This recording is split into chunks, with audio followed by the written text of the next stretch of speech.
വാക്കുകൾ കൂട്ടിച്ചൊല്ലാൻ വയ്യാത്ത കിടാങ്ങളെ ദീർഘദർശനം ചെയ്യും ദൈവജ്ഞരല്ലോ നിങ്ങൾ എന്ന് മാമ്പഴത്തിൽ വൈലോപ്പിള്ളി പറഞ്ഞിട്ടുണ്ട്. സത്യം പറഞ്ഞാൽ ഈ ദിശയിലെ കുട്ടികൾ, കൊച്ചുകുട്ടികൾ ഇതൊക്കെ ബൈഹാർട്ട് പഠിച്ച് ഇത് അവതരിപ്പിക്കുന്ന കാണുമ്പോൾ നമ്മൾ ഇവിടെ ഞങ്ങൾ ഇരിക്കുന്ന ആർക്കുമല്ല നിങ്ങൾ കൈയടിക്കേണ്ടത്, ഈ കുട്ടികൾക്കാണ്.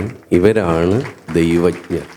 ഇവർക്ക് ചെറിയ തെറ്റും തപ്പും പിഴയൊക്കെ വന്നിട്ടുണ്ടാവും, പക്ഷേ അതിനൊക്കെ അപ്പുറത്താണ് ഇവരിവിടെ ചെയ്യുന്ന പ്രയത്നം എന്നുള്ളത് ഈ പണി കുറച്ചു കാലം എടുത്തൊരാൾ എന്നുള്ള നിലയ്ക്ക് അറിയാം.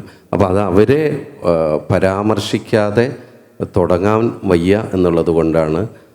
അപ്പോൾ ദിശയിലെ കുട്ടികൾക്കും ദിശയ്ക്ക് ദിശാബോധം നൽകുന്ന എല്ലാവർക്കും അഭിനന്ദനങ്ങൾ.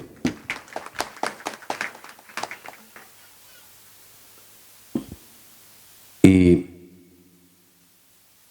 സാംസ്കാരിക ഈ ചടങ്ങിൻ്റെ ഉദ്ഘാടന വേദിയുടെ അധ്യക്ഷൻ, ഏറെ പ്രിയമുള്ള സുഹൃത്ത്, ഈ നവീകരണ കലശ സമിതിയുടെ കൺവീനറായിട്ടുള്ള പ്രിയപ്പെട്ട പ്രകാശ് മണ്ണൂർ, ഇവിടെ മുഖ്യാതിഥിയായി പങ്കെടുക്കുന്ന നിങ്ങൾക്കൊക്കെ പ്രിയപ്പെട്ട ഗായകനും എനിക്കെൻ്റെ പ്രിയപ്പെട്ട സഹോദരനുമായ സന്നിധാനന്ദൻ, സ്വാഗതം ആശംസിച്ച പ്രോഗ്രാം കമ്മിറ്റി കൺവീനർ ആനന്ദ്, ആദരണീയനായ കുറൂർ കൃഷ്ണൻ ഭട്ടതിരിപ്പാട് രക്ഷാധികാരി, സന്തോഷ് MK പ്രസിഡന്റ് ക്ഷേത്ര സംരക്ഷണ സമിതി, ആശംസ അർപ്പിക്കുന്ന ശ്രീമതി രഞ്ജുള, നന്ദി പ്രകാശിപ്പിക്കുന്ന ശ്രീ ശിവദാസ്, അതുപോലെ ഈ സദസ്സിൽ ഇരിക്കുന്ന ഒരുപക്ഷെ എൻ്റെ സുഹൃത്തും ചെണ്ടയിൽ എന്നെ ഗണപതിക്കൈ കൊട്ടിച്ച ഗുരുനാഥനുമായിട്ടുള്ള കക്കാട് രാജപ്പന്മാരാർ, നമ്മുടെ ഈ മലയാളത്തിൻ്റെ സോപാന സൗഭഗം അമ്പലപ്പുഴ വിജയകുമാർ, അങ്ങനെ നിരവധി കലാകാരന്മാർ, ഇവിടുത്തെ ക്ഷേത്ര സമിതി പ്രവർത്തകർ, ഇവിടുത്തെ പ്രിയപ്പെട്ടവർ, ഭക്തജനങ്ങൾ, നാട്ടുകാർ എല്ലാവരും ഉണ്ട്. എല്ലാവർക്കും വലിയ നമസ്കാരം. ഇവിടെ വാക്കുകൾക്ക് വലിയ പ്രസക്തി ഉണ്ടെന്ന് എനിക്ക് തോന്നുന്നില്ല. കാരണം മറ്റൊന്നും കൊണ്ടല്ല, ഈ അഖില് സുന്ദരമായിട്ട് അഷ്ടപതി പാടി ആരംഭിച്ച ഒരു വേദിയാണിത്. ഇനി സന്നിധാനന്ദൻ പാടും, ഇവിടെ ഒരു പാട്ടെങ്കിലും പാടുമെന്നാണ് നമ്മൾ പ്രതീക്ഷിക്കുന്നത്.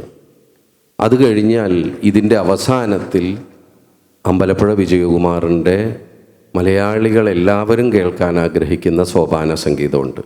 അങ്ങനെ പാട്ട് നിറയുന്ന ഈ വേദിയിൽ സംസാരിക്കാതിരിക്കുക എന്നുള്ളതാണ് ഔചിത്യം. പ്രത്യേകിച്ചും പാട്ടുകൊണ്ട് ജീവിതം കഴിക്കുന്ന ഒരാളായിട്ടുള്ള ഞാൻ അത് എന്തായാലും ചെയ്യുക എന്നുള്ളതാണ്. പക്ഷേ ഇവിടെ ഇങ്ങനെ വന്നു നിൽക്കുമ്പോൾ ഒരുപാട് യാദൃച്ഛികതകളും ഒരുപാട് സന്തോഷങ്ങളും ഒക്കെ ഉള്ളതുകൊണ്ട് ഞാൻ ചില കാര്യങ്ങൾ പറഞ്ഞു പോകുന്നു എന്ന് മാത്രമേ ഉള്ളൂ. എനിക്ക് ഈ സന്നിധാനന്ദൻ അതിൻ്റെ ഒരു അപകടം എത്ര കണ്ട് മനസ്സിലാക്കിയിട്ടുണ്ടെന്ന് എനിക്കറിയില്ല പ്രകാശ് പറഞ്ഞതിൻ്റെ. കാരണം കാര്യം സന്തോഷമുള്ള കാര്യമാണ്. ഞാൻ ഈ കുട്ടികൾ ചെയ്യുന്ന പോലെ ഇവിടെ അവതാരകനായിട്ട് ദക്ഷിണാമൂർത്തി സ്വാമിയുള്ള സമയത്ത് വന്നിരുന്നു. അന്ന് സന്നിധാനന്ദനും ഗാനമേള അവതരിക്കാൻ എത്തിയിരുന്നു എന്നൊക്കെ ശരിയാണ്. 14 കൊല്ലം മുമ്പായിരിക്കും അതല്ലേ പ്രകാശേ?